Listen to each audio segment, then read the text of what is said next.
د تمن حکومت هرما کردستان دا اکم جار جنک پوست وزارت چاندن ورد گریتن کو اوجی بگر طالبانیه و جپشکا ایکتین اجتماعی کردستان دوی پوستی دا هاتیه دانان. جلای آبوری و هرما کردستان پر ریجه نوتش ساده پشت بستی بداهات نفته و خالن گمرکی دکتن. سکترین دین برهم اینانه به شیوه که برچاف هاتین پراویز کرن و نخاسم کرته چاندنه کو هیچ پلانکا تکمه و گنجای جلای حکومت و بوگش پیدان وی کرتی نهاتی ندانان. افچنده بویا اگر جوتیار جکار خوب امید ببیتن و برهم خمالی جهر دولایان و چاندن و سامان آجالی ویران و لواز ببیتن. اوت انجام دا هم جوتیار نشد کار جوتکاری بکتا جدر بو جیان خو هم جی چنداتیه که زور یا دراو هرما کردستان بو کرین و دابین کرنا بر همین چاندن بچی تجدر و یوالاتی و دبیت صدام آزیان و کتنا آبوری.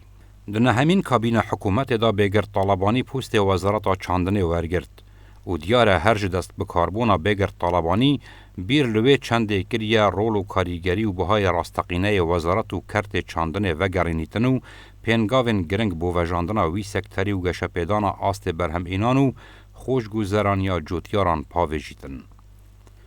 اگر بو نمونه بحث لدماهی حول و پینگاوین بگر طالبانی بکین بو پیس خستنا کرت چاندنه ایک جو پروژن گرنگ ین کار بو کری پروژه به بازار کرنا گنم جوتیارن هرمه و اف پینگاوه به هفکاری دگل کرت تایبت هاتا هاویتن. دیسان بو ایکم جارد تمن حکومت هرمه دا و لسر حولو دست پیشخارین بگر طالبانی بردگه شپیدانا چاندن هاتا دامزراندن که هر ایک جسروک حکومت و جیگر سروک وزیران و چندین وزارت پیوندیدار ده بجدارند وی بردی دا. و آرمانچ جپک اینانا وی بردی دارشتنا پلانن گنجای پیخمد گوهارتنا جیوار چاندنه و گرنگیدان با آسایش خوراکی و آسایش آوه و چاره سرکرنا زدگاوین لسر زوین چاندن هاتین کرنجی ایک جوان پینگاوین بگر طالبانی هاوتین جبو خورد کرنا کرت چاندن لهرما کردستانه. هرچند رول بگردخان زور یگرنگه بله همان دم دا بارویجی زور یگرانه. جبرکوب خومالی کرن و برهم و مسوگر کرن آسایش خوراکی پینگا و هر سرکیه برف آبور سربخو کواته چاندن ببیت جهگره که به حزب و نفته. هرما کردستانه حتی راده که باش جهاورده کرنا خوراکی بمند ببیت.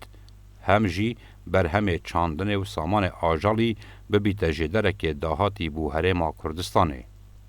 اف ارگه چند بزحمت بیت بله دیسان دبیجن جن جیانو ارکه بگر طالبانی جی آوا کرنو دابین کرنا جیانه.